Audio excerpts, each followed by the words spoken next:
Good morning, ladies and gentlemen. My name is George Salem, and I'm a member of the Board of Directors of the Arab Center, Washington.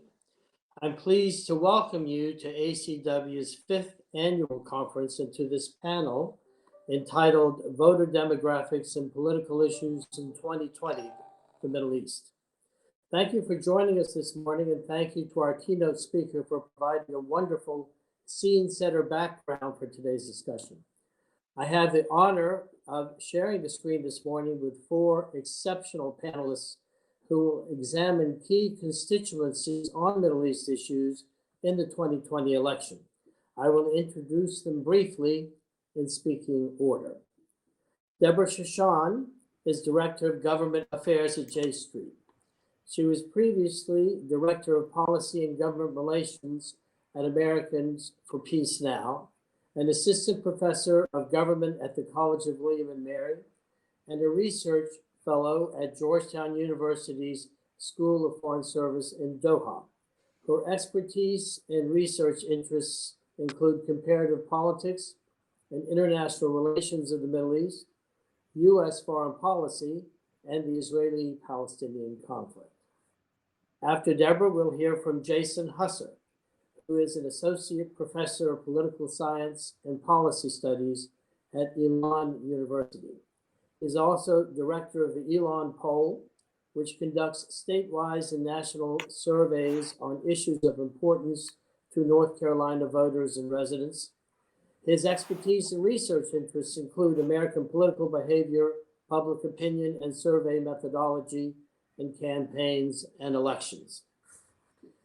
Dalia Mogahed is Director of Research at the Institute for Social Policy and Understanding, where she leads research and thought leadership programs on American Muslims. She is also the former Executive Director of the Gallup Center for Muslim Studies. In 2009, she was appointed by President Barack Obama to the President's Advisory Council on Faith and Neighborhood Partnerships, and was invited to testify before the U.S. Senate Committee on Foreign Relations and the U.S. engagement with Muslim communities. And finally, we will hear from James Zogby, who is co-founder and president of the Arab American Institute, a Washington, D.C.-based organization which serves as the national political and policy research arm of the Arab American community. He is also the managing director of Zogby Research Services, which specializes in groundbreaking public opinion and polling across the Arab world. Many thanks to all 4 panelists for joining us today. Before we begin, I would like you to submit your questions to the panel using the Q&A feature or by email to events@arabcenterdc.org. That's events@arabcenterdc.org. You can also join the conversation on Twitter by using the hashtags #ArabCenter2020 and Foreign Policy 2020. Let us begin with Debra. Thank you so much. It's great to be with all of you this morning. I want to thank my friend Khalil Jashan for inviting me to be on this panel. I'm very happy to be here with this very distinguished group.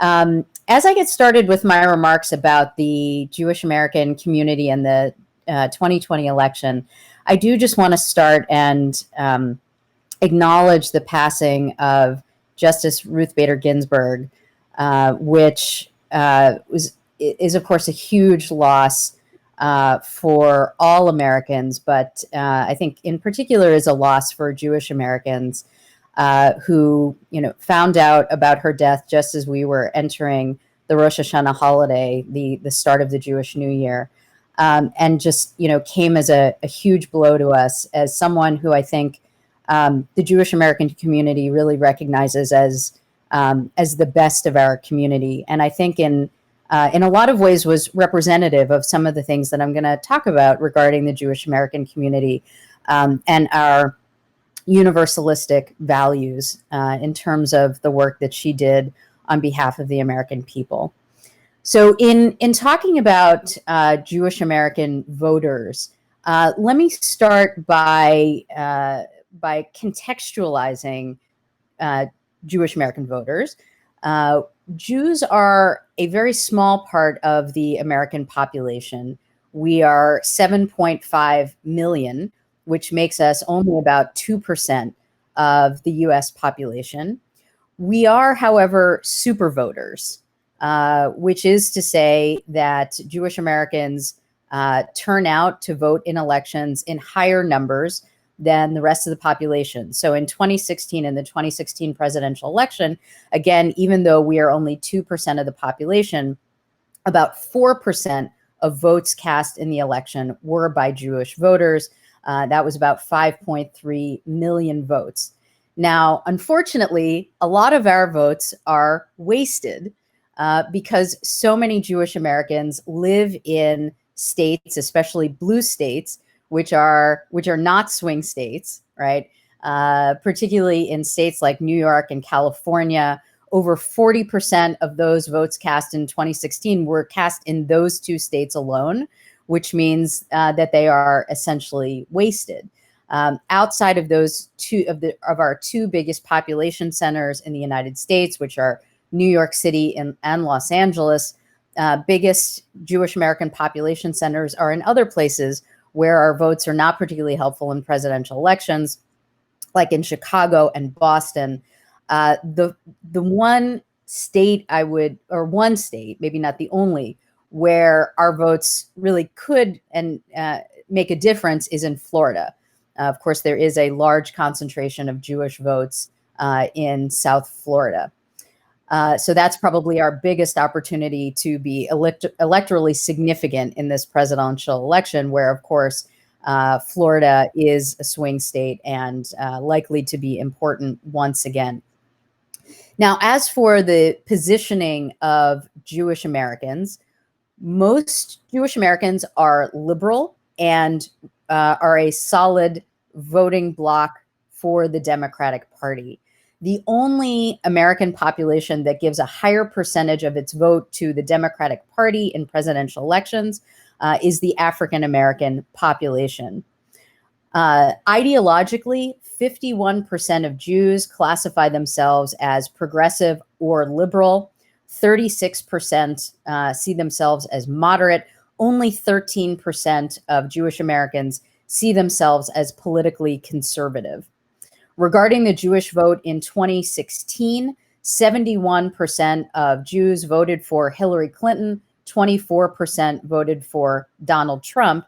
And I think it's worth noting that in the subsequent midterm election in 2018, even a higher percent of Jews voted for Democratic candidates. It went up to 76% voted for Democrats, only 19% voted for Republicans. And I think we can probably attribute some of that to a reaction to the first 2 years of Donald Trump's presidency.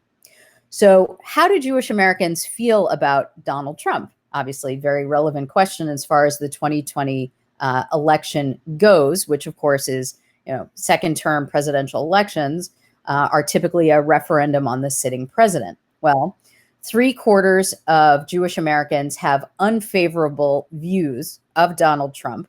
That's 75% have unfavorable views, 24% have favorable views.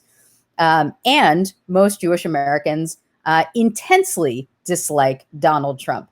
So of that 75% who have unfavorable views, 66% have very unfavorable views of the sitting president. When Jews are asked in a poll in an open-ended fashion what matters most to them in the 2020 election, the top response is, in fact, defeating Donald Trump. So what are Jewish Americans' top-tier priorities in the 2020 election? I'll list the top priorities off for you. You have protecting Social Security and Medicare, lowering healthcare costs, new gun safety laws, fighting anti-Semitism, fighting white nationalist violence and terrorism, climate change, and fighting racism. On the issue of anti-Semitism, which figures into the top issues, as I mentioned, of Jewish Americans, 67% of Jewish voters see anti-Semitism as both a major and also a growing problem in the United States.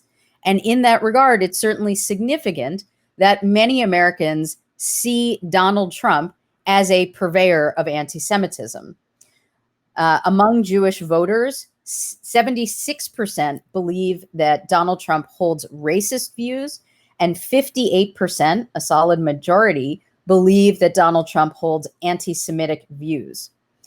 Asked at the time of the 2018 midterm election, the question of responsibility for the shootings in the Tree of Life synagogue in Pittsburgh, a full 72% of Jewish Americans held Donald Trump at least somewhat responsible for that shooting in the Pittsburgh synagogue.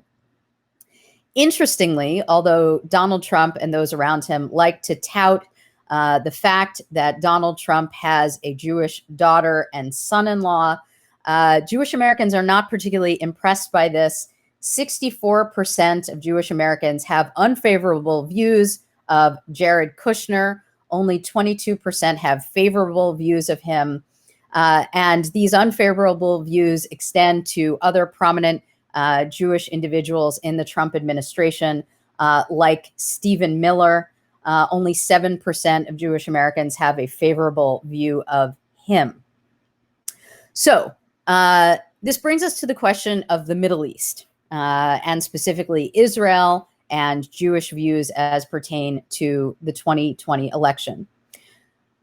I think we should start with this, right? That the issue of Israel is a low priority for most Jewish Americans. You noted, hopefully, that as I listed off top priorities for Jewish Americans, Israel did not figure into the list. Only less than 24% of Jewish Americans rank the U.S.-Israel relationship as a top priority in this election. And most Jewish Americans are more progressive on the question of Israel and Israel-Palestine and the U.S.-Israel relationship than many believe, and then is the case for many Jewish American establishment organizations in terms of their positioning. So 65% of Jewish Americans do feel at least somewhat attached to Israel. 32% feel very attached.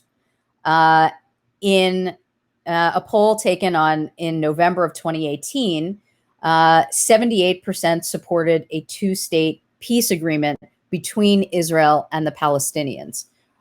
So, which is to say, I suppose, that Jewish Americans have a different perspective on the Israeli-Palestinian conflict, not only than the positioning that some Jewish establishment organizations take, but also than the sitting Israeli government, which no longer supports a two-state solution.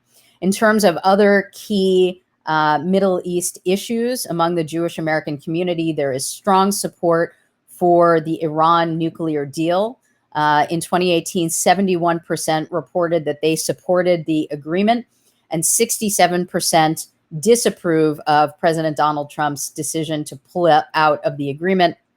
It's also worth noting, I think, among those who do prioritize the issue of Israel, that Vice President Biden, who, of course, is the Democratic nominee, also has, I think you could say, strong pro-Israel credentials, although some would try to discredit him.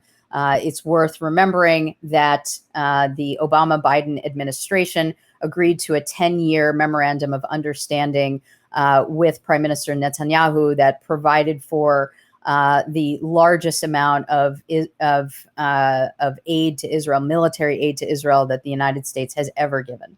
So, just to end with bottom line, where are Jewish Americans right now? The latest poll that I've seen, which was released about a week ago, said that 67% of Jews plan to vote for Biden, 30% plan to vote for Trump. Frankly, those numbers in this one poll are surprising to me. I would be surprised if 30% actually do turn out and vote for Trump. Donald Trump, in my view, is offensive to Jewish values and to Jewish Americans.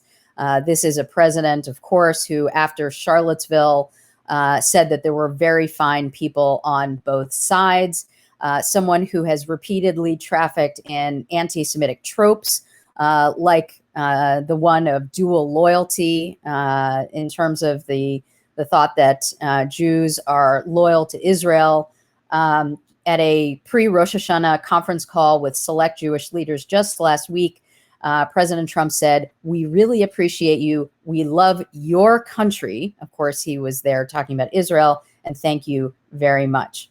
And this is also someone that has said that he thinks that any Jewish people that vote for a Democrat, and of course, as you've seen, the vast majority of Jews do vote for Democrats. In his words, it shows either a total lack of knowledge or great disloyalty. Remember, in terms of the Israel and Israel-Palestine policies that Donald Trump has enacted, which of course, which I'm sure some think might endear him to the Jewish American community. Just remember that Trump stated merely weeks ago that in his words, moving the Israeli capital to Jerusalem, of course he meant moving the US embassy, but what does he know, was quote unquote for the evangelicals. So in my mind, one of the most important talks that's going to happen on this panel is actually the discussion about evangelical Americans, who of course are a much more significant share of the US population, and really the target of Trump's Israel, Palestine, and Middle East policy. So with that, I'll leave it there. And I want to just apologize that I can't stay for the full panel. But I'm happy to stay with you as long as I can. Thank you again for the invitation. Thank you, Deborah. And you've just given an excellent segue to our next speaker, Jason Husser, who will address the evangelical vote in his remarks. Thank you for having me here today. So I'll talk a little bit about evangelicals, and happy to say more in the Q&A period that follows. So when we're talking about evangelicals, it's important to start out discussing what do we mean by that. Pollsters like myself use a lot of different definitions of evangelicals, and there's several ways we can try to identify who are evangelicals in surveys. One simple way is just to ask people if they self-identify as an evangelical or born-again Christian. A more sophisticated and really better approach is to ask people their specific denomination once they identify that they're Protestant, and then try to code each of those individuals into one of the groups. Most polls don't do that because it's very time intensive, both at the back end of a survey and going into the survey. It takes a lot of questionnaire space that we could use for other more substantive sort of issue questions. And so when I'm talking about evangelicals here, I'm sort of mixing those approaches. Some polls do the approach where people self-identify. Other times pollsters are categorizing them based on their response. Another important thing to note before I go into some numbers is I'm largely talking about white evangelical Protestants. Even though there are Protestant groups that in many ways may align religiously with white evangelical Protestants, the definition we're talking about is largely about white Americans in churches that have traditionally been fairly politically conservative.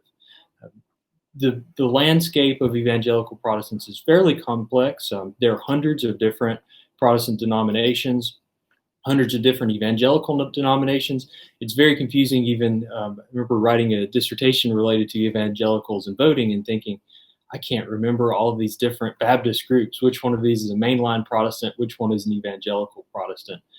Pew Research has a good table if anybody's interested in the details trying to classify the various groups. So let's just go through some basic numbers. In terms of scope, about 1 in 4 American adults belong to an evangelical Christian denomination. This makes evangelicals the most common religious group, just ahead of those without a religious affiliation. In terms of change over time, evangelicals are not necessarily growing that much, and particularly some of the more formal denominations like Southern Baptist, the big one. The nuns are the fastest growing religious group in the United States, those unaffiliated. The percentage of evangelicals, it was down from a measure I looked at in 2014 from 2007, and it's probably down a little bit now in 2020 from 2014. So what about what we find in other places? So the National Election Poll, these are the exit polls, found 26% of 2016 voters self-identified as white evangelical Christians. Beyond their total numbers, 64% of evangelicals reported church attendance at least weekly compared to 35% of other Christians. So they tend to go to church more, at least they say they do, suggesting potential for higher frequency of politically relevant messaging. This messaging could happen in the churches, but it can also happen in social communities connected to the churches. Since the Lyndon Johnson administration, a lot of churches do have IRS restrictions about advocating for certain candidates. And so this messaging may not take place from the pulpit itself. It may just take part because people are embedded in this social community where they're hearing messages that resonate with one party or another. Preachers also have the ability to push a vote a certain way without saying, I hope you'll go vote for President Trump today, but talking about issues that align with that person. So oftentimes the messaging in churches may not be overtly political in terms of picking a candidate, but these evangelicals tend to be in church more often, and so they're getting a lot of messages connecting religion and politics. So who are the evangelicals? Let's go into this a little bit more. They are demographically distinct on several politically relevant dimensions. In many ways, evangelicals are set up to be Republicans, even if there weren't a religious connection. I'll talk about that in a moment. Among registered voters in the census region South, 21% identify as white evangelicals. So you have a census region that tends to vote for Republicans more often. Evangelicals tend to be clustered more in the South than other regions. However, 13% of voters in the West identify as evangelicals, 14% in the Midwest, and only 8% in the Northeast.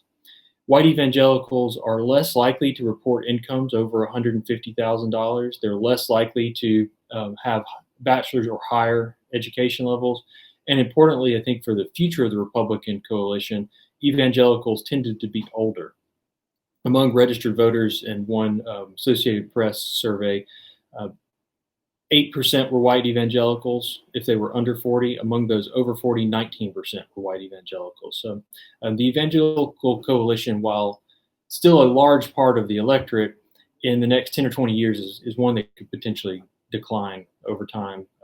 This is consistent with a lot of other demographic declines that don't point to necessarily the most rosy numbers for Republicans in decades ahead.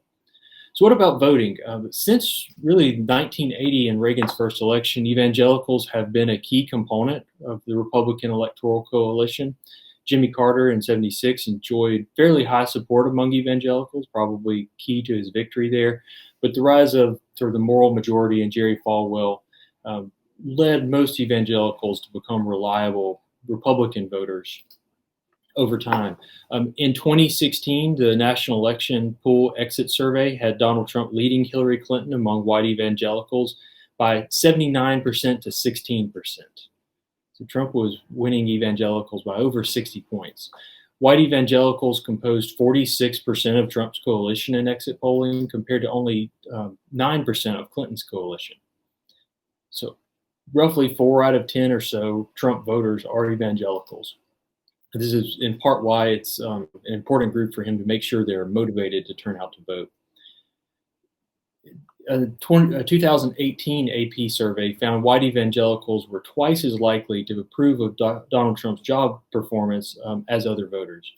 So even though Trump's made a number of personal sort of life behavioral decisions that don't align with evangelicals, they're still supporting him both in the election and then after the election. There's not that much reason to think that 2020 is going to be that different in that regard. Going through a few other things. There are a small percentage of white evangelical Protestants who consistently vote for Democrats or they identify as liberals. It's not enough necessarily to change the course of a national election.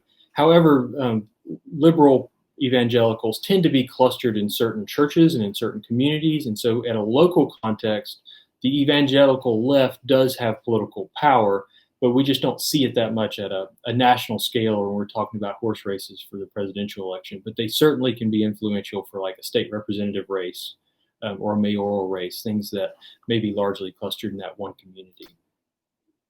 So going on to issues, evangelicals in many ways look like Republicans on the issues, even if you control for their religious affiliation. So I conducted a poll back in February of North Carolina voters and asked them a series of issue proximity questions. I think I had about 15 issues in there. And then I asked voters in North Carolina, which party are you closer on? So I ran an analysis on 6 different issues, controlling for a number of factors related to demographics, trying to figure out how big is this evangelical effect. So if you just take all voters overall, it looks like being an evangelical matters a lot. This religious identity is really driving their views. So for instance, on healthcare, when you control for most demographic factors other than party affiliation, 58% of evangelicals favor the Republican Party over the Democratic Party on healthcare, as opposed to 33% of non-evangelicals. We found similar gaps on the other issues that I made this comparison on: the economy, immigration, abortion, gun control, the environment. But when you control for party and you limit the analysis just to Republicans, you don't really see very significant, statistically significant differences between evangelicals and non-evangelicals. So among Republican evangelicals, we'll use healthcare again for consistency, 80% favored the Republican Party on the issue. Among Republican non-evangelicals, 73% favored the Republican Party. So this is controlling for gender and race and education level and income. That's not a big difference. And so in many ways, being an evangelical moves the needle up towards Republicans, or towards the Republican Party a little bit among Republicans, but it's not a huge impact. Where we see the bigger impact, though, is being an evangelical moves unaffiliated voters and Democrats closer to the Republican Party on a number of issues. So, for instance, among unaffiliated voters in North Carolina, the largest unaffiliated voters in North Carolina, where I'm based, are the largest group in the state. They're the largest voter registration group. On abortion, an evangelical unaffiliated voter has a 60% chance of favoring the Republican Party. An unaffiliated non-evangelical has a 36% chance. We see a similar, though not quite as large of an effect size on gun control. When it comes to the economy, that effect size is even smaller. So there's only 9-point sort of bonus towards the Republicans for being an evangelical among unaffiliateds. So being an evangelical matters, but in many ways, these are voters who would be voting for Republicans one way or another. What's important to note, though, is evangelicals aren't just close to Trump, they're close to the entire party on a wide array of issues. This is true not only on issues that are connected to religion, but also those that aren't necessarily those that come to mind as religiously based. The Baylor University conducted a survey I want to highlight as I start to wrap up here. This was in 2017, and so they have some nice summary findings. Evangelicals tend to consider themselves very religious. They tend to think of the United States as a Christian nation, so the identity of the nation is Christian. They tend to believe that God is actively engaged in world affairs. They're far more likely to overtly say they fear Muslims and refugees from the Middle East, and they're more likely to have traditional views of gender roles and LGBT rights. I wanted to add a couple points related to the prior panelists related to support of Israel and sort of why that might be. There's actually not a lot of polling done on why evangelicals have the foreign policy preferences they have, especially related to U.S.-Israeli relations. There are some snippets and insights that I think are worth noting, and maybe Jim's going to talk more about this as well. I point out a couple things, surveys that I think are helpful. So Baylor University also conducted a survey back in 2005 that asked about belief in certain aspects of the Bible and how is that prevalent in evangelical versus non-white evangelical communities. So belief in the rapture, for instance, 67% of white evangelicals absolutely believed in the rapture, compared to only 23% of non-white evangelicals in the U.S. Armageddon had a similar distinction. 60% of white evangelicals absolutely believed in Armageddon compared to 24% of non-evangelicals. That was in 2005. It may have changed a little bit since 2005 to 2020. The Southern Baptist Association, connected to Lifeway, also conducts some specialized evangelical surveys. And so they found a few interesting things. And I don't know that much about the survey, so I don't want to emphasize it too much. But a lot of them agreed that God's promise to Abraham and his descendants were for all time. So 80% of evangelicals in the survey agreed with that. 76 agreed that Christians should support the Jewish people's right to live in the sovereign state of Israel. 69% agreed that the Jewish people have a historical right to the land of Israel. So from this, on the issue of U.S.-Israeli elections or relations among white evangelicals, views of the Bible are definitely key. I earlier presented some numbers that suggest that in a lot of ways, evangelicals vote Republican because they're like Republicans in almost every other way, and the religious dimension may not be pushing them forward. But on particular issues, abortion being one and U.S.-Israeli relations, there is a very clear evidence that these are religious beliefs driving their politics, not in many ways their religion and politics aligning because everything else aligns. I think that's all the comments I have. Look forward to the next panelist. Thank you very much, Jason. Very interesting. We'll get to some questions we have of you in the Q&A. Deborah, how much longer do we have you? Because I did get a question from the audience I want to raise. Will you be here to the end, or? I cannot stay to the end. I have to be off at 11. I can stay until just before then. Well, let me go ahead and ask the question now before we move to Dalia. The questioner asks whether everyone heard very clearly your point, by the way, about the role of Israel in the Jewish mindset when it comes to voting, and it's relatively small. Are the highly publicized efforts by the Adelsons and other big Jewish donors in support of the Trump campaign going to have any impact on the Jewish vote in November? What is your opinion? Great, thanks. Thank you for that question. So what I would say is, it is absolutely true. Your questioner raises a fair point that there are absolutely some Jewish Americans. Sheldon Adelson is certainly one of them who supports Trump, and of course, Sheldon Adelson is a billionaire and extremely wealthy individual. And one of the largest donors to the Trump campaign. And so, that certainly makes presumably some sort of difference. He's also a supporter of some organizations that play a role within the Jewish community. One that I would point to would be the Republican Jewish Coalition. He's a very generous donor of that organization, whose aim is to try to get a larger percentage of Jewish Americans to vote Republican. There is no indication that they are succeeding or making much progress on that front. On the other side, of course, you have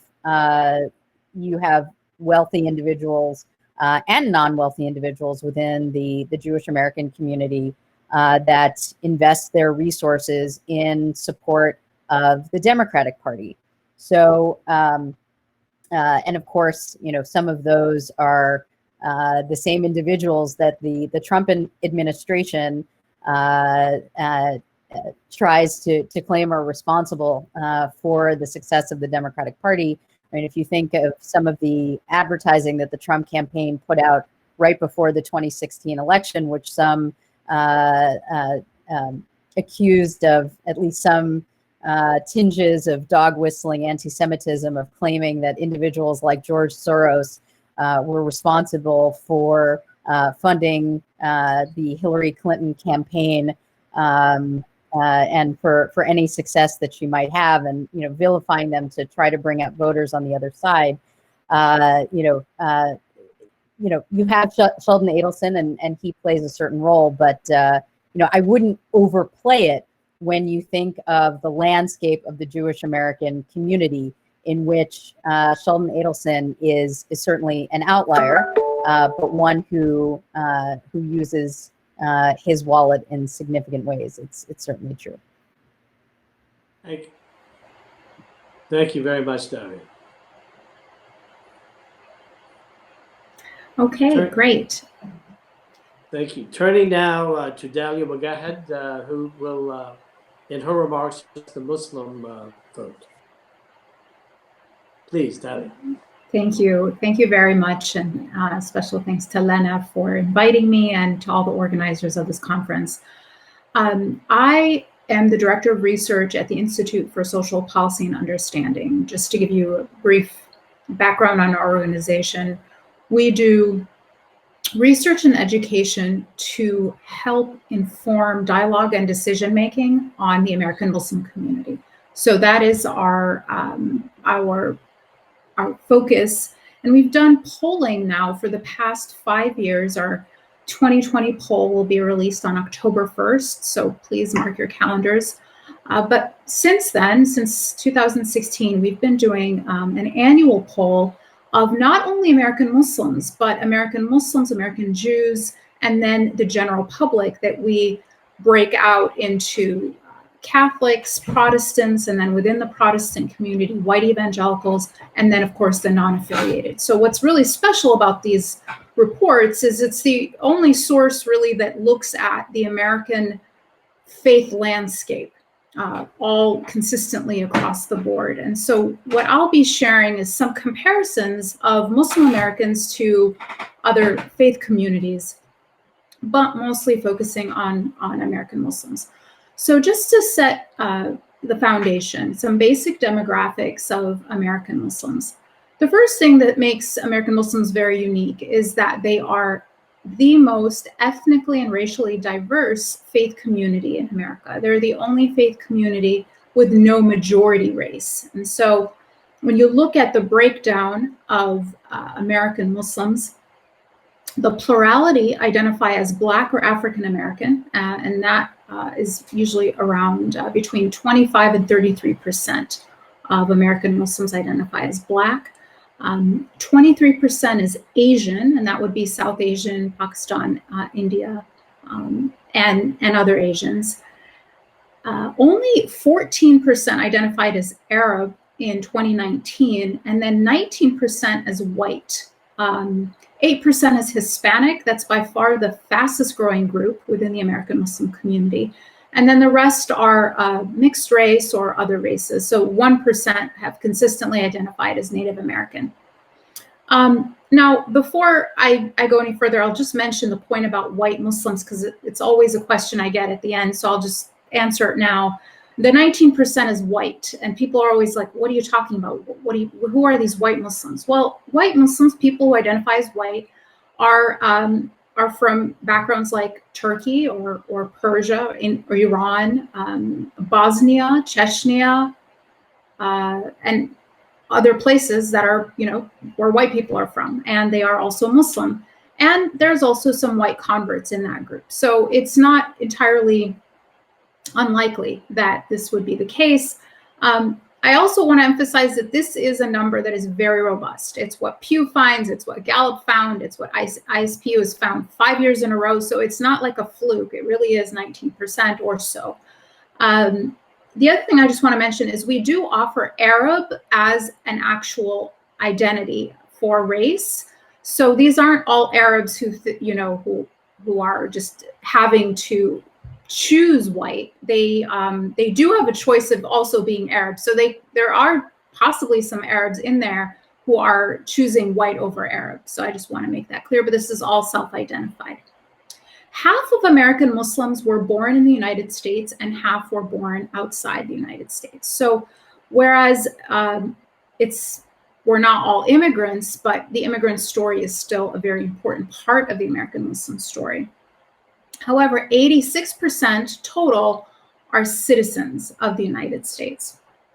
Now, when you look at other kinds of demographics, Muslim Americans are by far the youngest, not meaning recent immigrants, but youth in terms of the average age. The average age of American Muslims is 20 years, a full 20 years younger than the general public.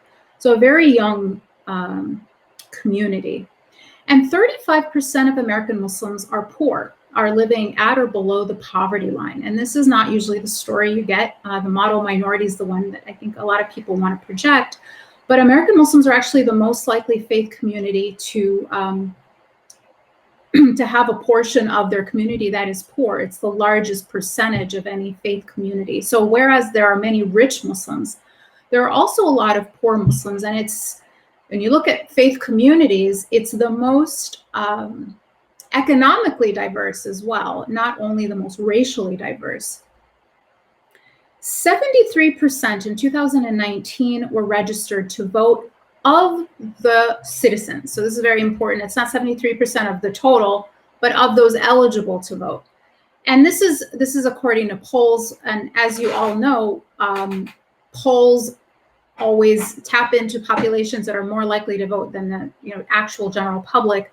So we're only looking at comparisons here. And so this 73% who are registered to vote are less likely than every other faith community. So American Muslims still lag behind other faith communities in their registration, and this is all among eligible voters. Now, what about party affiliation? Interestingly, American Muslims are much more likely to be Democrats than Republicans, but they are the most likely faith community to identify as independent. Now, in 2018, though, they were the most likely, even surpassing Jewish Americans, they most likely to vote Democratic. So 76% said they voted for a Democrat in the 2018 midterm election. Now, there are also Muslim Republicans. They are a small minority. They're the least likely faith community to identify as Republican. And in 2016, only 4% favored Trump as the next president. Now, those who identify as Republican are about 15%, which is, I think many people will say is a huge switch versus the 90s, where I think American Muslims were thought of as Republican. That is, I don't have any good polls. I don't know of any polls of American Muslims during the 90s, but what we do know now is that is no longer the case. American Muslims are much more likely now to vote Democratic than they once were. Now, what about identity? There's a lot of conversation, especially among Republicans and especially during Republican primaries, that are really recycling anti-Semitic tropes and applying them to Muslims when it comes to dual loyalty and identity. And people coming out just very openly and saying, you can't be both Muslim and American, or a devout Muslim can't follow the Constitution. And we have to do these religious tests to see if candidates prefer the Constitution or Sharia and things like that. And so what we found is that Muslims are as likely as every other American faith group that we poll to identify strongly with their country, with being an American. They also identify very strongly with being Muslim. And we asked these two identity questions separately. We didn't force a choice because we wanted to see how they relate to each other. And what we found very interestingly is that a strong faith community, a strong faith identity was associated with an even stronger American identity than Muslims with a weak faith identity. So the two identities are not in competition, but rather mutually reinforcing. Now, what are American Muslims' economic or rather political priorities for the next administration? The most important issues that concern American Muslims are the economy, job creation, civil liberties, and civil rights. They're just as an aside, the most likely faith community to say they support the Black Lives Matter movement. So the two most important issues facing American Muslims are about basic kind of kitchen table issues around the economy and jobs, and then fighting Islamophobia and racism. After those two, which are the two top, you have education, healthcare, and fighting domestic poverty. Now, why we've looked at this issue of why American Muslim voter registration lags behind other faith communities.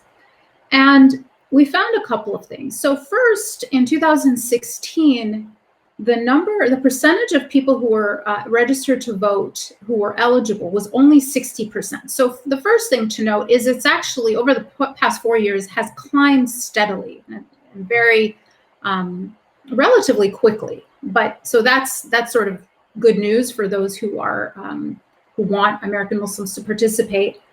But the other thing we found is that in 2016, 85% of American Muslims said they intend to vote, but only 60% were registered to vote. And so that 25% who wanted to vote but weren't registered, we sort of jokingly called them the inshallah voter.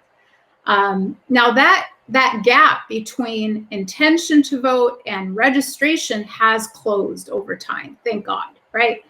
But there's still a solid 15% of eligible voters who don't even intend to vote, who not only they're not registered, but they don't even want to vote. They're saying we're not going to vote.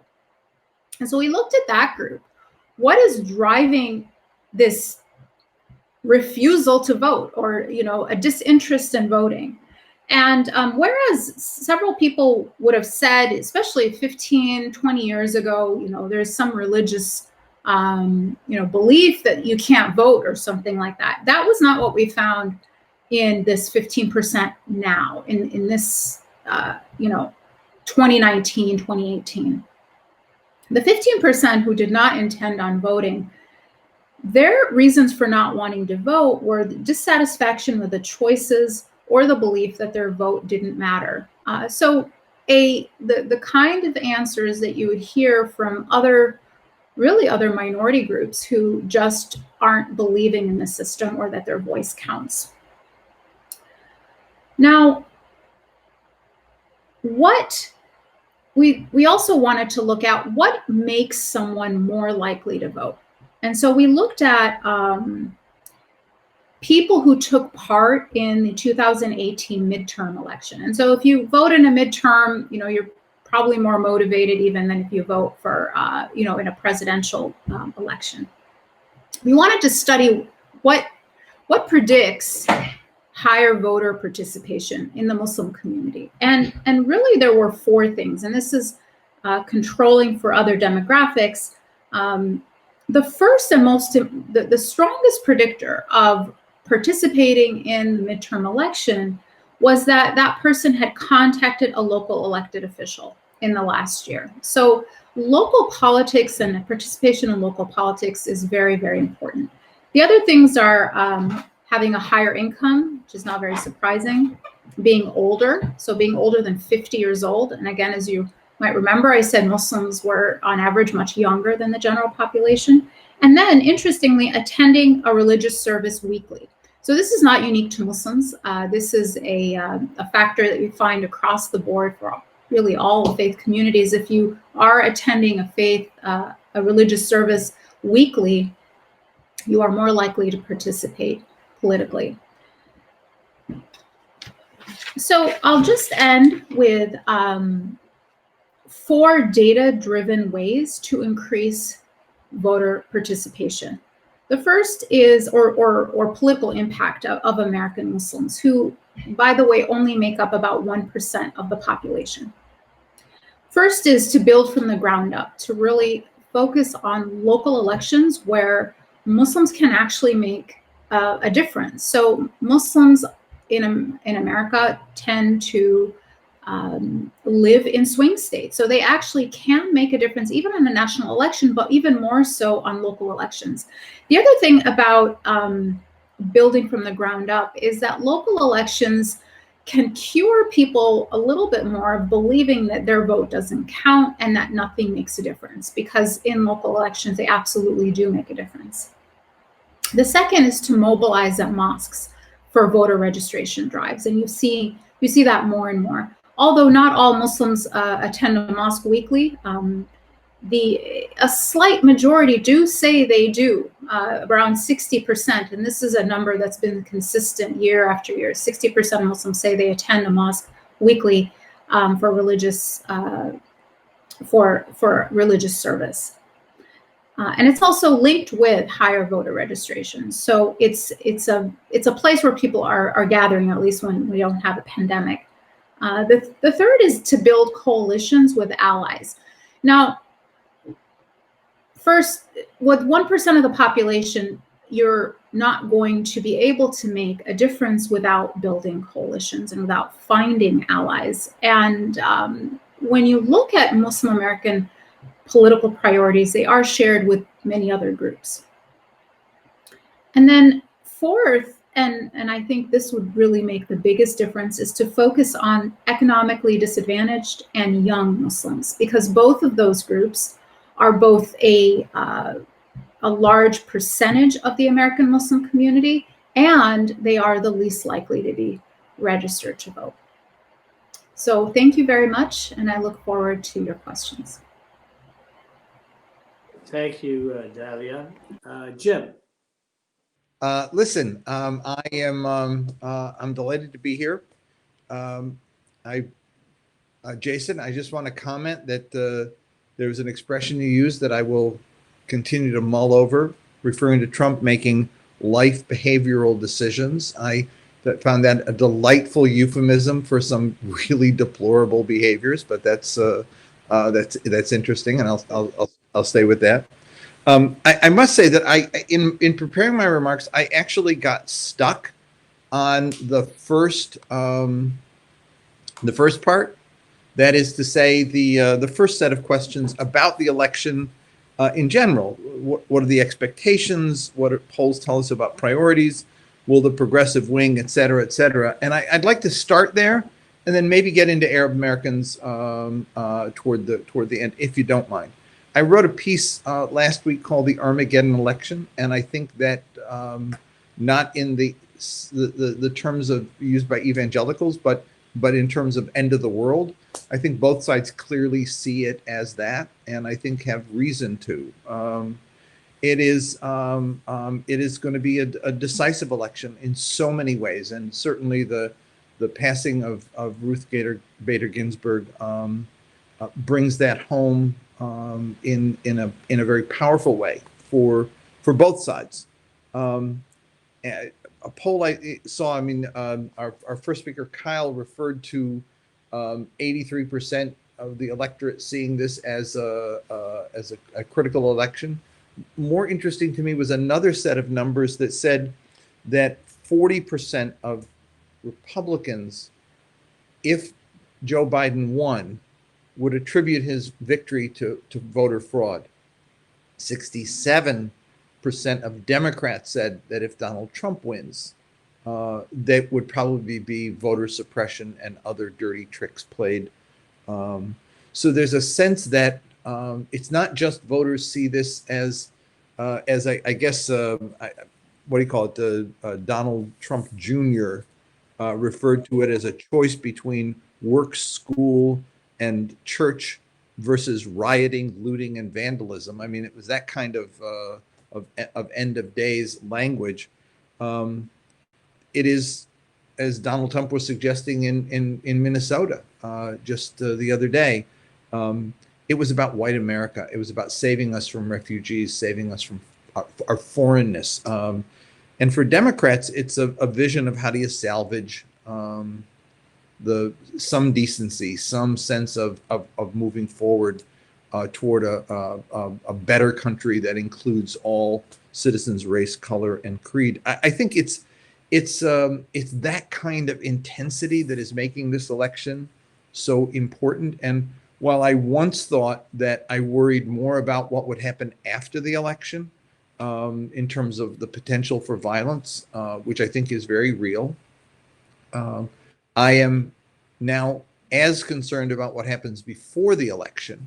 Seeing pictures in Virginia this weekend when they just began early voting, with Trump people blocking entrances for people to not be able to get in, says to me that we're here at a point where the stakes are so high in terms of people's sense of what is going on here, that this is a very real possibility that violence erupts. The intensity is real. The enthusiasm is a different factor. And I think with all the communities that we're talking about, the question of intensity is going to make the ultimate difference. It's clear that in national polls, Biden is up. It's also clear that in terms of support among Democrats and Republicans on each side, they're both about even. But underneath that is the fact that Joe Biden has strong support among 46% of his supporters and only moderate support among 43%, whereas Trump has 66% strong support and 23% moderate support.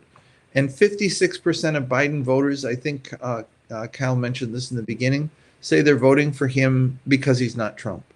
Now, will the intensity change as a result of Ruth Bader Ginsburg? That may be one issue. Some Democrats have been trying to bring home the fact that the Supreme Court matters, that justices matter. That is something that this may bring home to Democrats, whether they win or lose this fight going forward before election, before the inauguration. Nevertheless, I think intensity is now going to be a bigger issue for Democrats, even if we're voting for him because he's not Donald Trump goes up. It will be a more intense, I think, support for getting rid of Trump. And then the issue of the pandemic, I think, is another factor here that we can't ignore, has played a huge role. The conventions weren't conventions. They were virtual infomercials, very long infomercials. They portrayed a picture of what the America they wanted. There was the inclusive one versus the Kimberly Guilfoyle one. I mean, I was kind of trying to sort out what the visions were. But there was a wonderful article by Fintan O'Toole, who's just a brilliant writer. New York Review of Books carries his stuff, and he referred to the Democratic one as the messaging that he used was, I thought, quite wonderful. He said it was an existential choice between good and evil, light and darkness, between ending the racial divide, bringing about justice, celebrating diversity, and creating a sense of common purpose, or on the Republican side, exacerbating social tension, division, and sinking deeper into the muck of hatred, anger, and chaos. I mean, that's how Democrats view the choice. And after Ruth Bader Ginsburg, I think that is even, like I said, going to be more intense. Issues. What are the issues here? The issues are Donald Trump's performance in office. It plays both ways. I mean, I find, I used to use the emperor's new clothes to talk about Donald Trump. I mean, there are people who still think he's got clothes on, and he's buck naked. The issue of why people continue to believe when they know, or they ought to know, it's not true because the truth is self-evident, is really, I think, very troubling, and it's something that we're going to have to take a long time to sort out. It went from his hands are actually large and the crowds are bigger, and he won a bigger victory than even Ronald Reagan did. And when confronted with the reality that it wasn't there, it becomes fake news, or as his spokesperson said back in 2017 after the inauguration, it was alternate fact. This is stuck with us, and so it's not just we have two electorates. We have, and I argue that when you look at the polling, it's not just partisan, it's actually demographic. We have two different countries looking at each other, with white, largely white, largely more rural, more less educated, more male, more evangelical. 41% of Republican voters say that they're born again, versus younger, professional, educated women, Black, Latina, and Asian voters. And these two distinct demographics see the world in completely different ways. They can't even agree on what they're seeing. And that, I think, is a huge issue. The America that each side is seeing is completely different than the other one. And I struggle with trying to understand that. Why, on the evangelical side, why they can look at Donald Trump with his, as you said, his questionable decisions, behavioral decisions, and still see him as the moral force. There's something else driving that I think we need to better understand.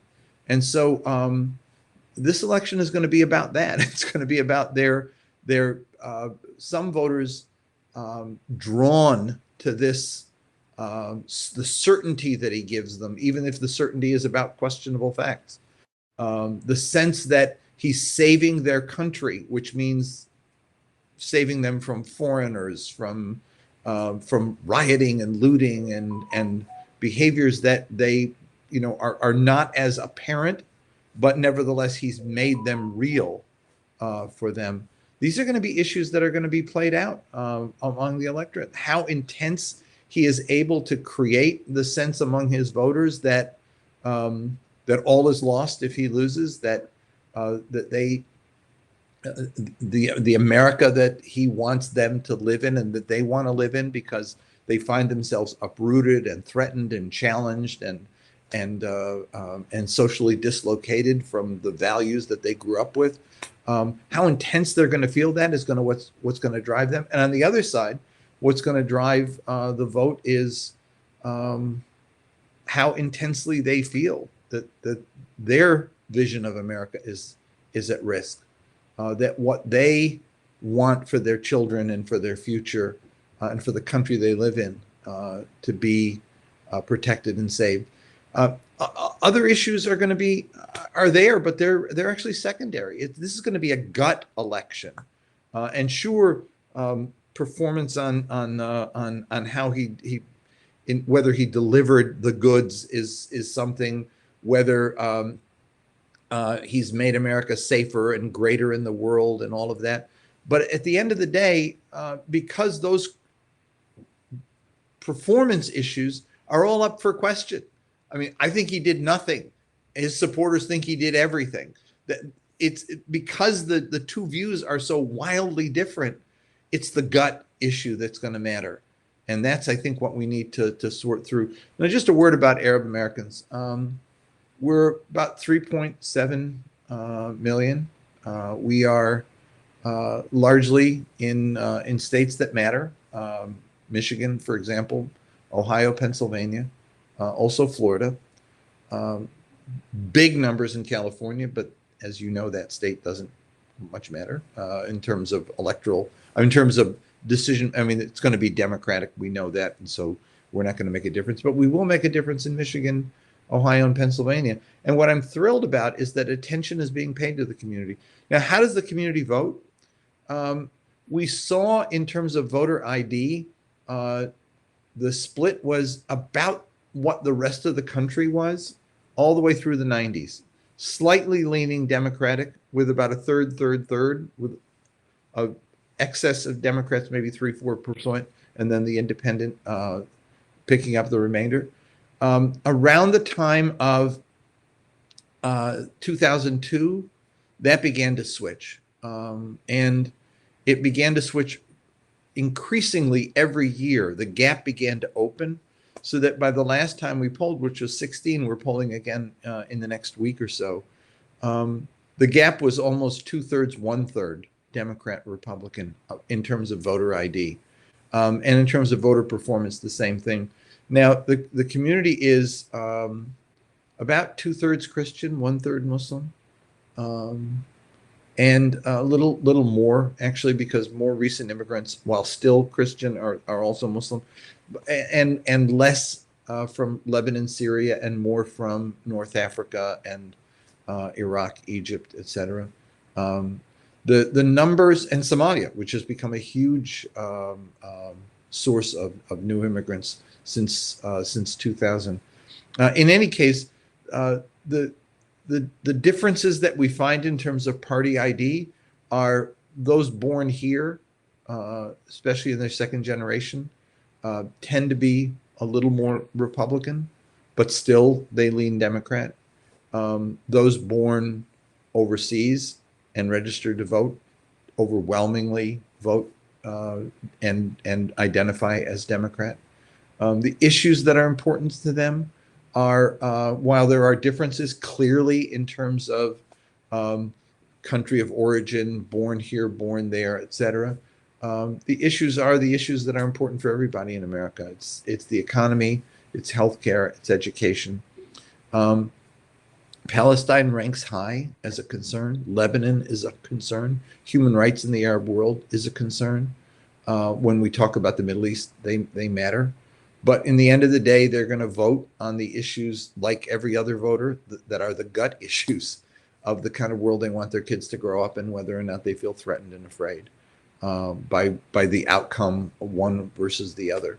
And while there are some activists who will argue for a pro-Assad view or a pro-opposition view or a pro-this view or a pro-that view, at the end of the day, most Arab American voters, I say, the bomb in Baghdad will hurt their family, but the education their kid gets is what's ultimately going to matter to them.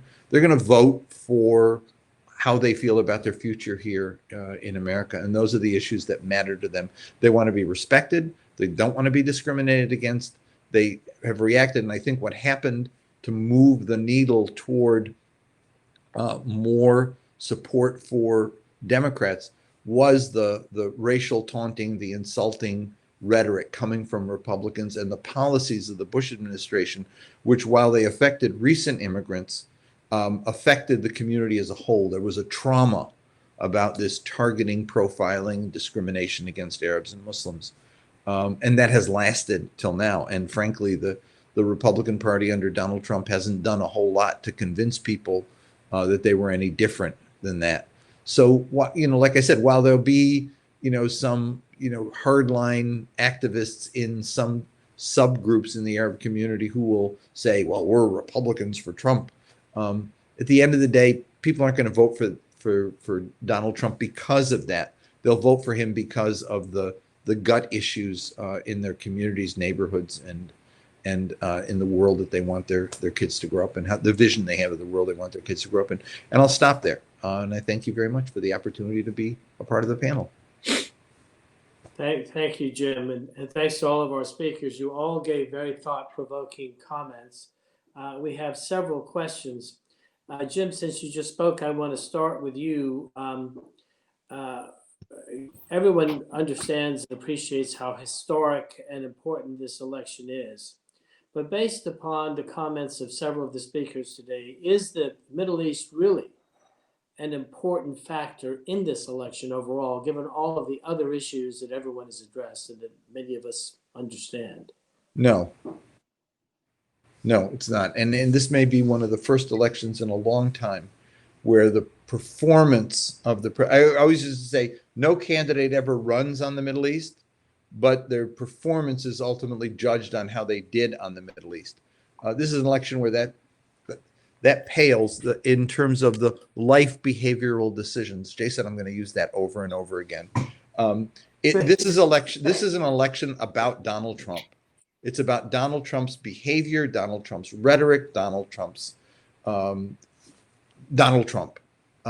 Republicans will vote for him because they want to defend his vision of white America that protects them from foreignness and threats to their culture as they see it.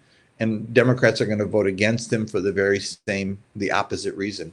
The Middle East, even with the evangelical vote,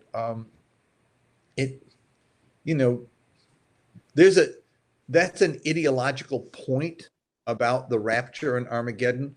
But just like suicide, nobody actually wants to die, even though we believe in heaven. It's not like, oh, good, I want to go to heaven, so let me go quickly. People believe in the rapture, but they're not actually like doing everything they can to get there, right? It's like they kind of hope that that's at the end of the road here. So people aren't going to vote for that. They're not going to vote because he moved the embassy to Jerusalem. It just puts a punctuation point on the fact that, yeah, he's on our side. But it's not. This is not the motivator in this election.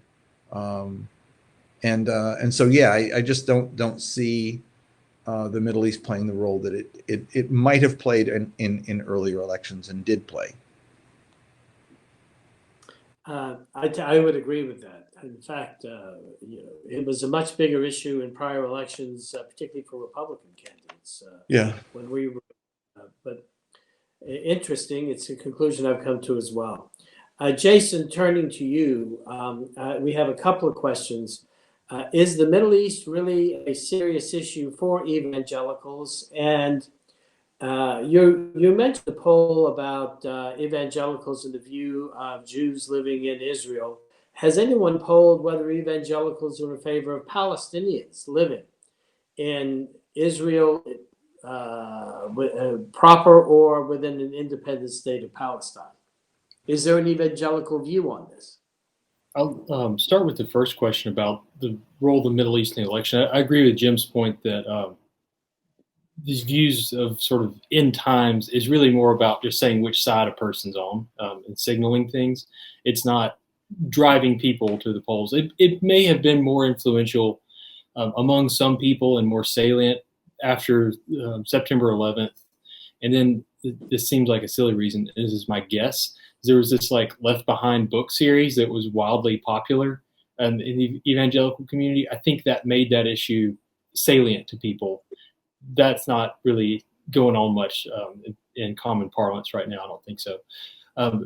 In terms of polling on evangelicals on views of Palestine, I'm not familiar with it on the top of my head. I would have to look that up. Those who wanted to do more research, the best resource for finding specific polls like that is the Roper Center's iPoll. I think it's at the University of Connecticut now. They have a great archive of polls that have been conducted. I'm sure there are several surveys that provide data on that, but I'm not familiar with it on the top of my head.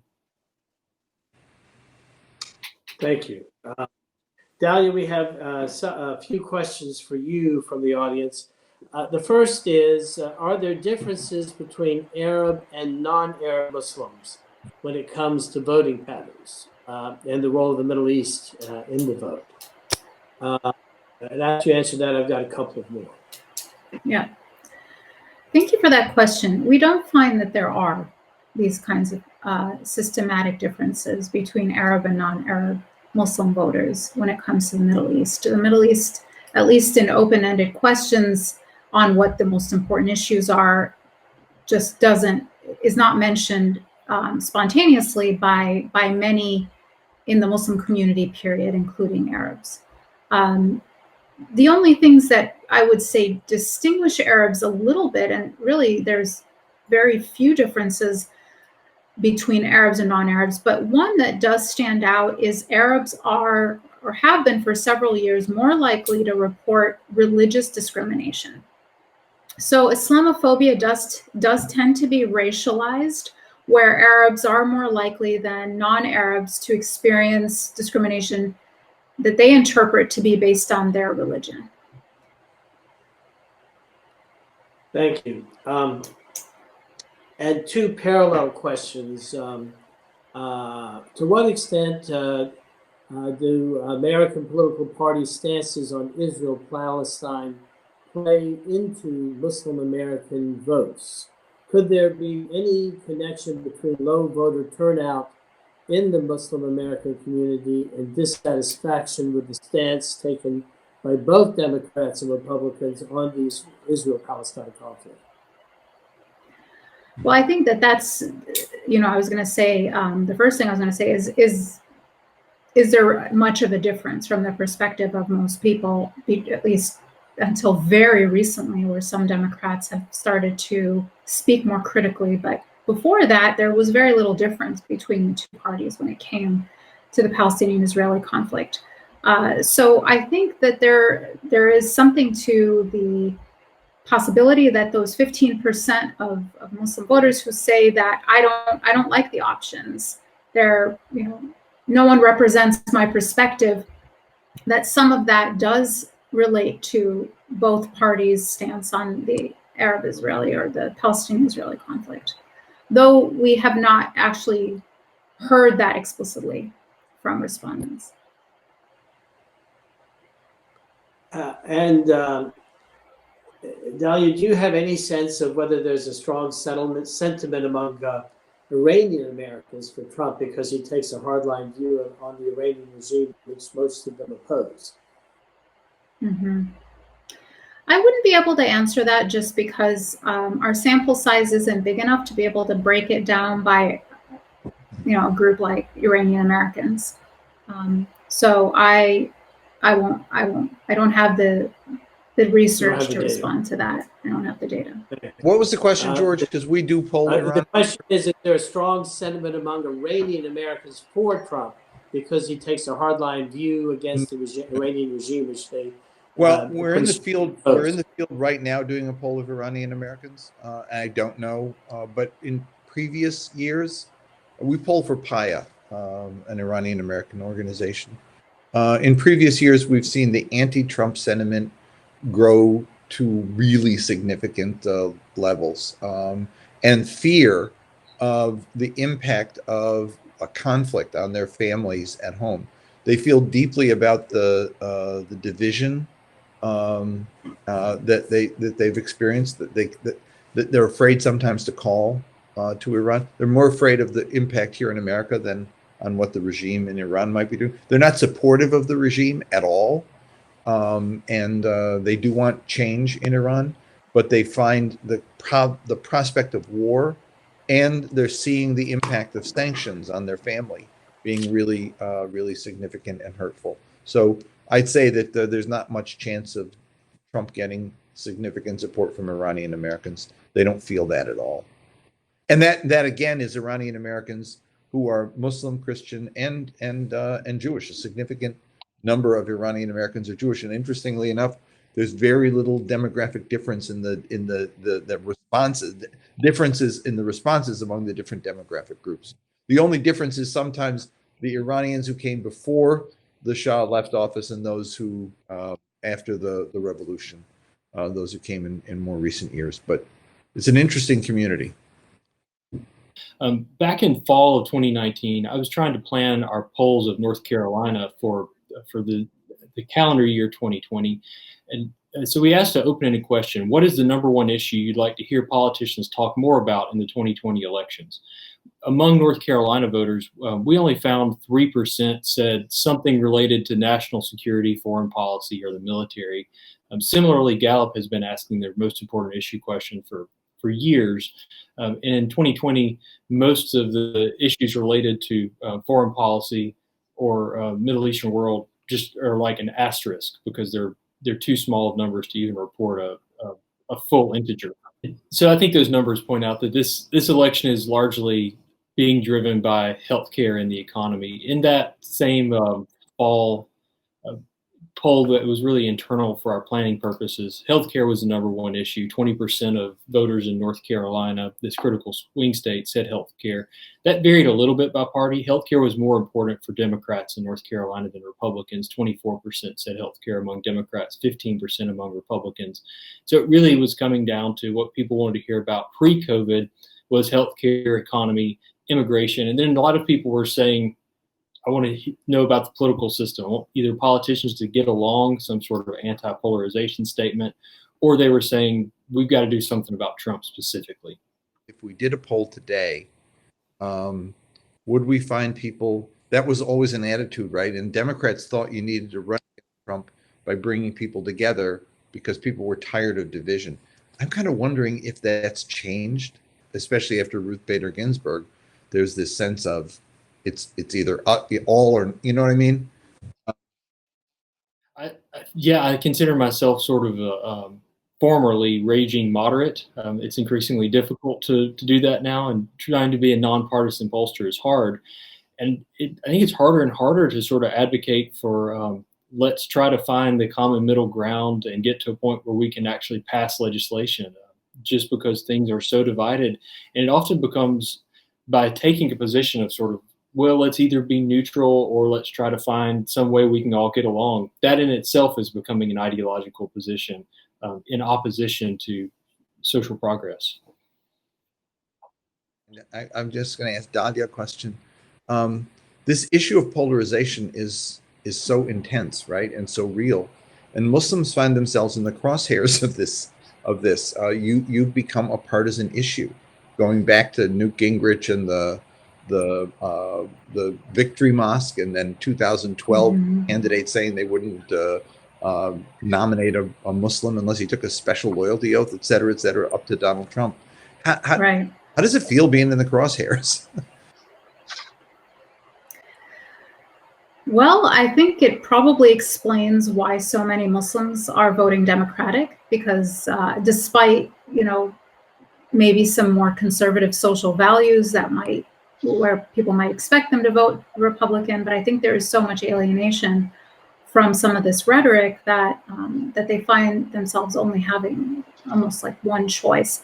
However, I always think it's and I have a whole talk on Islamophobia and its impact, and I think that one of the hardest things about election season is it's when Islamophobia really spikes, and it's a very calculated, deliberate process. So when you look at polling over the past 20 years since 9/11, and when anti-Muslim sentiment rises, it does not coincide with terrorist attacks. It coincides with election season and the run up to the Iraq War. And so it's yeah, it's got to be hurtful. George, you're back. I remember a poll that AEI did years ago where it shows that Arab Americans have a higher registration rate than just about any other ethnic political constituency and vote in a greater percentage. We heard earlier that there are about 5 million American Jewish voters. Do we have a sense of how many there are of the Arab American community, and whether these statistics still obtain in terms of voter participation and registration? Yeah, Debra actually said 7 million. I thought that was interesting. I've not heard that number before. Arab American, we say 3.7 million. We don't have an actual number, but we of those who are registered, but the percentage of those registered back when we did it, and again, we're doing another one. We haven't asked that question in a number of years, but back when we asked it, it was in the 80% range that were registered to vote. Here's the problem that we will find is that there have been, whether people realize it or not, there have been 500,000 Arab immigrants to come into the U.S. since 2000 in the last 20 years. That is a huge number, a record number. And it includes a much more diverse population than we've ever seen before. From Iraqi refugees, a lot of Chaldeans, a lot of we did have a huge influx of Shia from the south after when Saddam started persecuting them. Now it's from a cross section of Iraqis. A lot of Syrians have come. A lot of Somalis have come. The North Africans continue to come as a part of the lottery system, came as a part of the lottery system. So here we are with this incredibly diverse community, many of whom aren't yet citizen and aren't yet registered. And so I don't know what the numbers or breakouts going to be when we get there. And we were hoping for the census, but it looks like the census is not going to be as helpful to us as we wanted it to be. We didn't get the MENA question that we wanted that would have helped us do the identification. And we're not sure what the count's going to look like in terms of with COVID making it more difficult. But yeah, so I really don't know the answer to that, George, other than the fact that we've seen intensity and turnout in recent elections, very significant, a lot more Arab Americans running for office on all levels, and a lot more Arab Americans involved in the political process than ever before. I mean, I get on the phone with the state directors for the Biden campaign in different states, and I'm like, oh my God, that's a young Arab American woman who's involved in that state, and a young Arab American guy in that state. I mean, They actually, this is something very different than we had 20 years ago. But, you know, I can't quantify it other than just anecdote. Okay. Thank you. A question for Jason. Has the Jerry Falwell problem reflected in any way on the evangelical behavior toward opinion about Donald Trump? The Jerry Falwell Jr. Yes. I don't think so. There's been such a long history of scandals among evangelical religious leaders doing things that are totally like opposite of what they're preaching, and it doesn't seem that it has like we could go through a long list of evangelical preachers who have Making bad life behavioral decisions. Yes, that is one euphemism for it. And the coalition has rolled with that. So I don't know that this is going to be that different of one. And I'm not sure how important Jerry Falwell Jr. was in terms of a unifying voice among evangelicals. He was certainly powerful within his university community, but he definitely was not this sort of national kind of leader like his father was, or Billy Graham or someone like that. Pat Robertson. Or Pat Robertson, sure. Dalia, a question for you. To what extent does American political parties' stances on the Israel-Palestinian question play into American Muslim votes? Could there be a question between low voter turnout in the Muslim American community and dissatisfaction with the stance by both Democrats and Republicans in the Israel-Palestine conflict? Yeah, we already actually discussed that a minute ago, but you know, like I said, the two parties are very similar in their stance, and it might certainly have a role in the group of people who are not interested in voting, that they just don't see their priorities or their perspectives reflected in either party.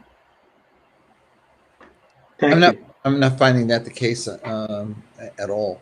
I think the Biden campaign released a policy paper on for Arab Americans that was really quite significant in terms of its, and I was quite pleased with it. Look, could they have gone further? Absolutely. Do we want them to go further? Are we pushing them to go further?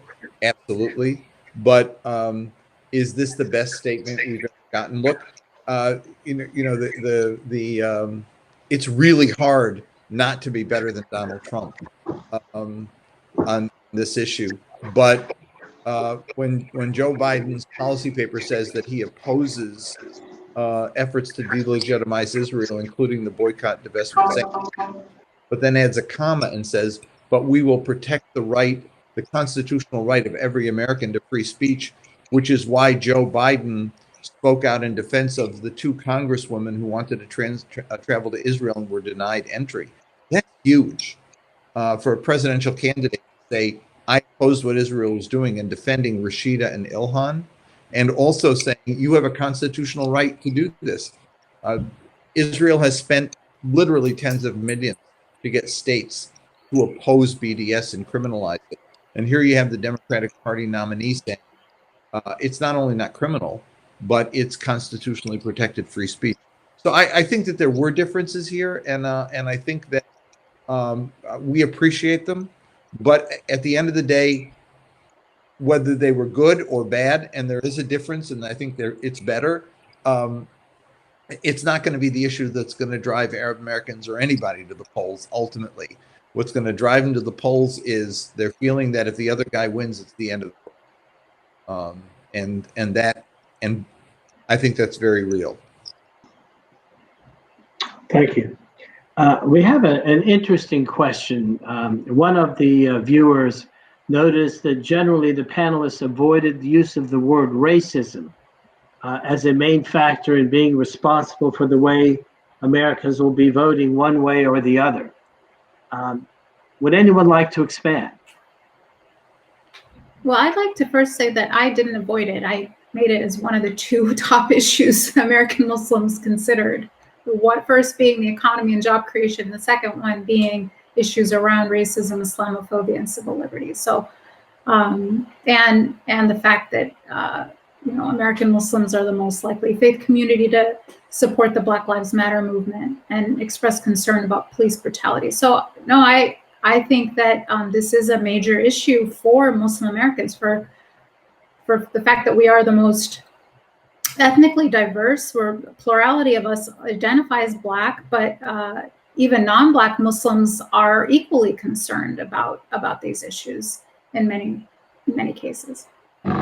Look, I George, in an article I wrote recently, and I did make mention of it in my comments, I said, for Republicans, victory is seen as necessary to save white America, its culture, values, and way of life. And the slogan, "Make America Great Again," is understood not so much as a vision of the future, but as a last-ditch effort to salvage the lost glory of a fictional past. For Democrats, victory is seen as essential to protect America from incivility, racial hatred, and a dangerous drift toward authoritarian rule. I think it is a fundamental question in this election. When I talk about Armageddon, about the end of the world on both sides, I mean, that's actually what is playing out in the minds of voters is, do we want continued race hatred? Do we want continued incivility? Do we want the kind of division and call to violence from a budding authoritarian? Or on the Republican side, it's, as Donald Trump said in Minnesota, how do you like your refugees? And then started praising their great genes in Minnesota. I mean, what's that all about? If not an appeal, a direct appeal to race? People get it. People get it on both sides. There are some who say that's great. That's what we want. We want to keep, when he warns about the suburbs being overtaken, if Joe Biden wins, it's the end of the suburbs, meaning poor people of color are going to be moving into federal housing projects. A direct appeal to race. And I think that's today, Middle East, trade agreements, and climate, all of those issues are there and they're real. But what's going to drive this vote is my fear that if the other guy wins, it's the end of the world as I know it. It's a gut election. I agree with the prior points, and would also point out that plenty of studies on sort of retrospective of vote choice in 2016 showed very compelling evidence that racism drove vote choice in 2016. And something talking about surveys of the evangelical community related to Islam in the Middle East. Survey question, Islam is a threat. People who agreed with that, 74% of those were Trump voters. The statement strongly agreed that Middle East refugees are a terror threat. 81% of those are Trump voters. Only 12% were Clinton voters. That level of overt racial resentment or racism is usually covered up when we're talking about other racial groups. For some reason, a number of white evangelicals and white Americans broadly don't hide their racism when it comes to the Middle East and Arab Americans, and it's terrible that the attitudes exist, and it's even more shocking that people are willing to be that open when a pollster calls them as a total stranger, and then they'll still admit these attitudes that maybe they don't recognize that it's overtly racist, but it still is. Mm-hmm. Thank you. We're approaching the end of our time. I just wanted to ask all the panelists one last question, and that is basically Justice Ginsburg's untimely passing. What effect do you think that will have on the voting patterns of the constituency that you've discussed today, if any? And what effect do you think it might have on the results of the election? Jason, why don't we start with you, the evangelical? I think the effect is probably modest, large part because most evangelicals were already pretty excited about this election and enthusiastic to go vote. That said, I personally know lots of evangelicals that find Trump's behavior abhorrent, but they still say, well, I'm going to go vote for him because I don't like Democratic policies. Many of those folks may have said, I just can't deal with Trump anymore, so I'm just going to stay home. having the Supreme Court vacancy may remind them that the stakes are quite high on issues like abortion that they care deeply about and motivate them to turn out. So it may have a turnout effect. I don't think it's going to have a persuasion effect. Dalia? I agree with Jason on the fact that it will have possibly a turnout of effect on the American Muslim community. The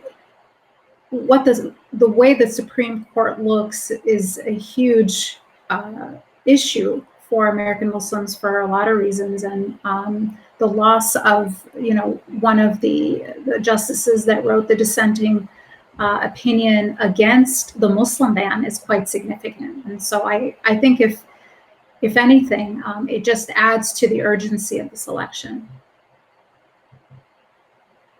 Agreed with both. Thank you, and thank you, all of you, for the substance and the tenor of your remarks. They were quite thought-provoking and very well presented. I would like to thank the around 100 participants in this first day of the ACW's 5th annual conference, and for all the questions. We've covered all of them, I believe. Again, sincerest thanks to our panel for their insights. A video of today's event will be available on the ACW website, and I invite you to register to attend days 2 and 3 of the conference on September 25th and 30th. And additional questions can be found at arabcenterdc.org. Thank you all very much for your participation today. And that concludes this panel. Khalil, do you want to say anything before we wrap up? Appreciate the participants that joined us today across the country and even some from overseas. We look forward to seeing you in part 2 on the 25th. Thank you very much.